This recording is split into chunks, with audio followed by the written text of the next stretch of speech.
அன்பு சொந்தங்களுக்கு இனிய வணக்கங்கள். இன்றைய பதிவுல மேஷ ராசி அன்பர்களுக்கு மிகவும் முக்கியமான வீடியோ இது. இந்த வீடியோல நீங்க எந்தெந்த பிரச்சனைகளுக்கு எந்த கோவிலுக்கு போகலாம், ஒரு 4 பரிகார ஸ்தலங்கள் உங்க ராசிப்படி வீடியோல கொடுக்கப்பட்டிருக்கு.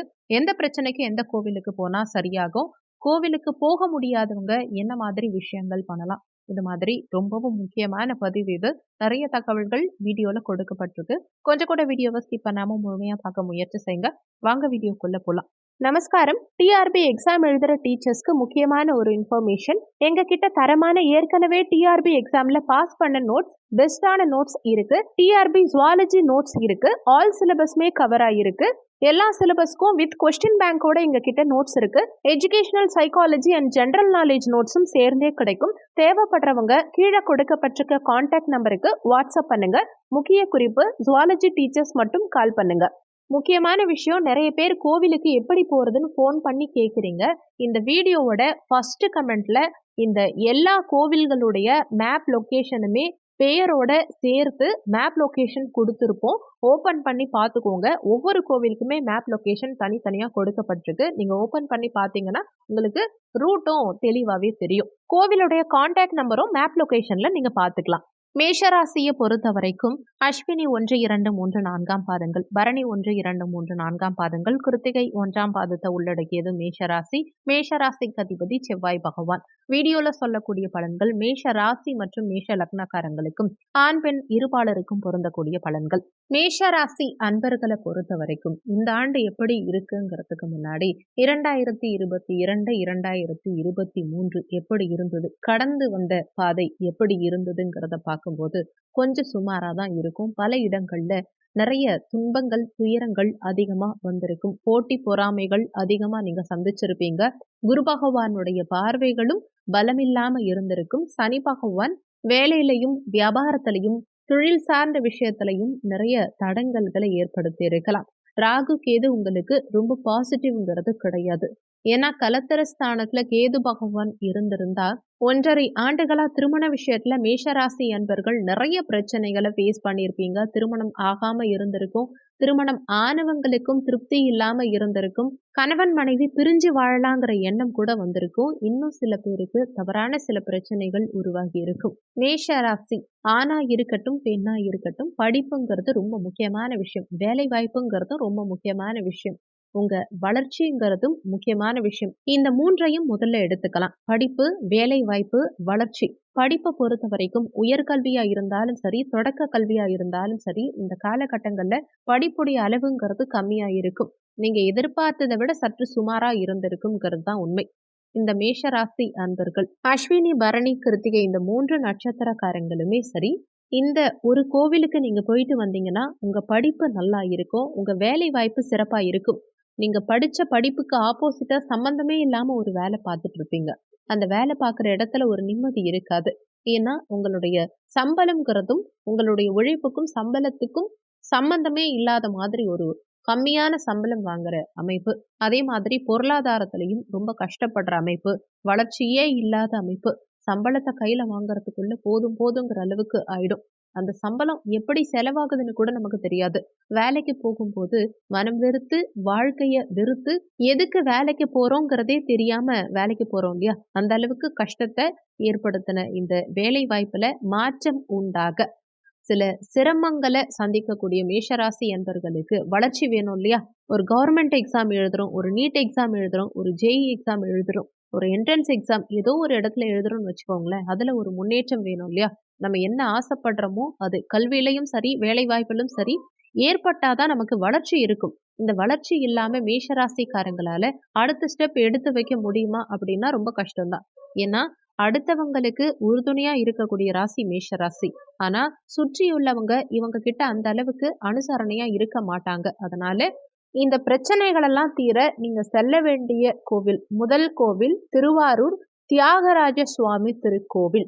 இங்க இருக்கும் தியாகராஜரை வழிபட்டு வந்தா ஒவ்வொரு மேஷராசி அன்பர்களுக்கும் நன்மைகள் மட்டுமில்ல, வளர்ச்சியும் விவேகமும் வெற்றியும் படிப்பும் உங்களுடைய நிம்மதியும் அதிகமா கிடைக்கும்.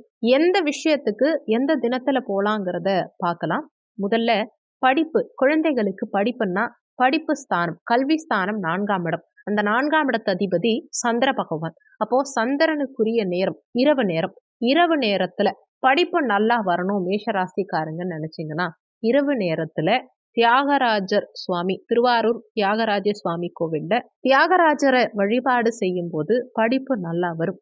தொழில் வளர்ச்சி இருக்கணும், வேலையில நல்ல முன்னேற்றம் இருக்கணும்னு நினைச்சீங்கன்னா எப்போ போலான்னு பாத்தீங்கன்னா, தொழில் ஸ்தானம்ங்கிறது 10ஆம் இடம், மகர வீடு. அந்த வீட்டுக்கு அதிபதி சனி பகவான். சனிக்கிழமை தினங்கள்ல நீங்க தியாகராஜரை வணங்குறது விசேஷம்.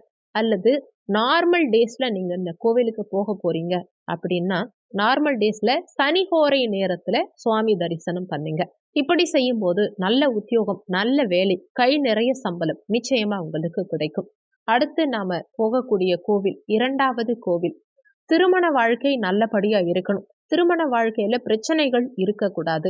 வாழ்க்கையில சிறு சிறு கஷ்டங்களையும் சிறு சிறு பிரச்சனைகளையும் தாங்கிக்கிட்டு மன அழுத்தத்தோடையே வேலைக்கு செல்லக்கூடிய ஒவ்வொரு மேஷராசி அன்பர்களுக்கும் வாழ்க்கையில சில சிரமங்கள் அதிகம் ஏற்பட்டிருக்கும். சொல்ல முடியாத சில உடல் சம்பந்தப்பட்ட பிரச்சனைகள், வேற இடத்துக்கு கூட போயிடலாமா, வீட்டை விட்டு கூட வெளியில போயிடலாமா அப்படிங்கிற மாதிரி சுற்றி உள்ளவங்க மேலையும் நம்பிக்கை இழந்த நிலையில சிலர் இருப்பீங்க மேஷராசி அன்பர்கள். உங்களுக்கு 3ஆம் இடம் புத்திக்காரகனுடைய வீடு, புதன் பகவானுடைய வீடு. உங்க புத்தியே சில நேரத்துல உங்களை தோற்கடிக்கும். நம்பியவங்களே உங்களை சில நேரங்கள்ல ஏமாற்றுவாங்க. நம்பிக்கைக்குண்டான மரியாதை குறைஞ்சிருக்கும். சோ நீங்க அடுத்து செல்ல வேண்டிய ஸ்தலம் திருமணம் மற்றும் நம்பிக்கை அதிகரிக்க கூடிய ஒரு கோவில், பிள்ளையார்பட்டி கற்பக விநாயகர் கோவில். ஒவ்வொரு மேஷராசி அன்பர்களும் பிள்ளையார்பட்டி கற்பக விநாயகர் கோவிலுக்கு செல்லும் போது வாழ்க்கையில எண்ணிலடங்கா சில நல்ல விஷயங்கள் நடக்கும். உங்க ஜென்ம நட்சத்திரம் அன்னைக்கு இந்த கோவிலுக்கு போயிட்டு வந்து பாருங்க, உங்களுக்கு பல திருப்பு முனைகள் கண்டிப்பா உண்டாகும். அதுலயும் முக்கியமா உங்களுடைய திருமண வாழ்க்கையில ஏற்பட்ட மனக்கசப்புகள், வெறுப்புகள், பிரச்சனைகள், அதாவது எதிர்மறையான சில விஷயங்கள் எல்லாமே உங்களுக்கு பாசிட்டிவா மாற ஆரம்பிக்கும். அடுத்து பொருளாதாரம்ங்கிறது ரொம்பவே முக்கியம். பணம்ங்கிறது முக்கியம்.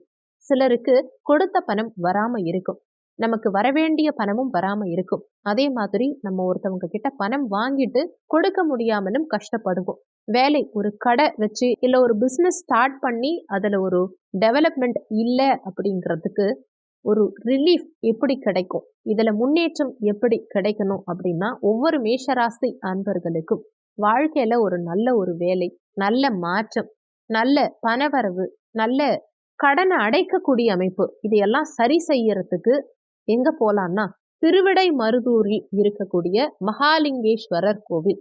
கும்பகோணத்திலிருந்து மாயவரம் செல்லும் வழியில ஆடுதுறைங்கிற ஊருக்கு முன்னாடி திருவிடை மருதூர்ங்கிற ஊர் இருக்கு. இந்த இடத்துல மகாலிங்கேஸ்வரர் கோவில் இருக்கு. இந்த இறைவனை வியாழக்கிழமை அல்லது சனிக்கிழமை, குறிப்பா மாதத்துல முதல் வியாழக்கிழமை அல்லது முதல் சனிக்கிழமை அன்னைக்கு நீங்க சென்று வந்தா மேஷராசி அன்பர்களுக்கு உங்களுடைய நீண்ட நாட்களான பல பிரச்சனை, பொருளாதார பிரச்சனை, ஒரு பொருளாதாரத்துல ஏற்பட்ட சரிவு, நீங்க பிசினஸ் பண்ணி லாஸ் ஆயிட்டீங்க, ஒரு கடை வச்சிருக்கீங்கன்னா கூட அதுல ஒரு பெரிய முன்னேற்றம் இல்லை அப்படின்னா அது எல்லாமே சரியாகி நல்லதொரு மாற்றம்ங்கிறது நிச்சயமா இருக்கும். முன்னேற்றம் நிச்சயம் உண்டாகும்.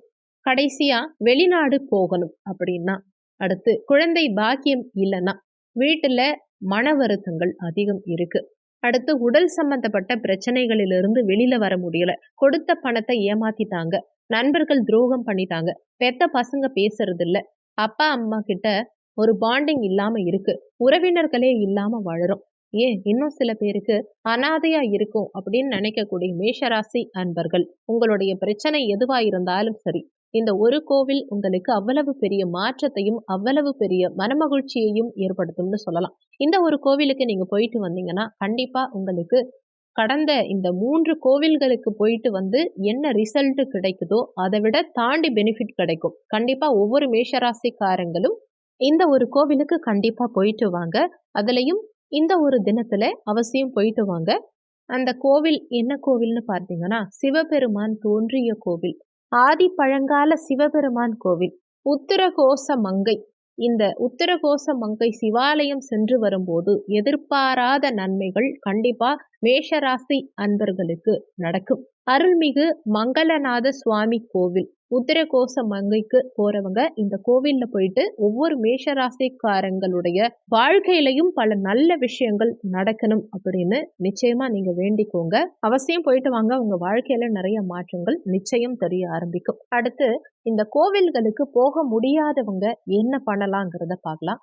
நிறைய பேர் கமெண்ட்ல கேக்குறீங்க, கோவிலுக்கு போக முடியாதவங்க என்ன பண்ணலாம்னு. உங்களுக்கு தெரிஞ்சவங்களோ அல்லது உங்க நண்பர்களோ உங்க உறவினர்களோ யாராவது இந்த கோவிலுக்கு போறாங்க, இந்த ராசிக்காரங்களா இருந்தாலும் சரி, மற்ற ராசிக்காரங்களா இருந்தாலும் சரி, இந்த கோவிலுக்கு போறாங்கன்னா உங்களுடைய ராசி நட்சத்திரம் லக்னம் அவங்க கிட்ட சொல்லி அனுப்புங்க. உங்களுக்காக அவங்கள வேண்டிக்க சொல்லுங்க. அல்லது உங்களுடைய ஜாதகம் இருந்தா அவங்க கையில கொடுத்து அனுப்புங்க. உங்களுக்காக அவங்கள வேண்டிக்க சொல்லுங்க.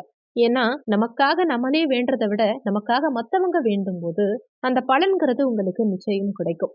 இந்த கோவில்களுக்கு போயிட்டு உங்க வாழ்க்கையில இந்த கோவிலுக்கு போயிட்டு வந்ததுக்கு அப்புறமா என்ன மாதிரியான மாற்றங்கள் எல்லாம் நடந்ததுங்கிறத கண்டிப்பா சொல்லுங்க. கமெண்ட்ல சொன்னீங்கன்னா அதை படிச்சுட்டு மத்தவங்களும் கோயிலுக்கு போயிட்டு வருவாங்க. அந்த புண்ணியம் உங்களுக்கும் கிடைக்கும். இந்த வீடியோல உங்களுக்கு ஏதாவது சந்தேகம் இருந்தா கீழே இருக்க கமெண்ட் செக்ஷன்ல சொல்லுங்க. நன்றி. மற்றும் ஒரு நல்ல பதிவோடு மீண்டும் உங்களை சந்திக்கிறோம்.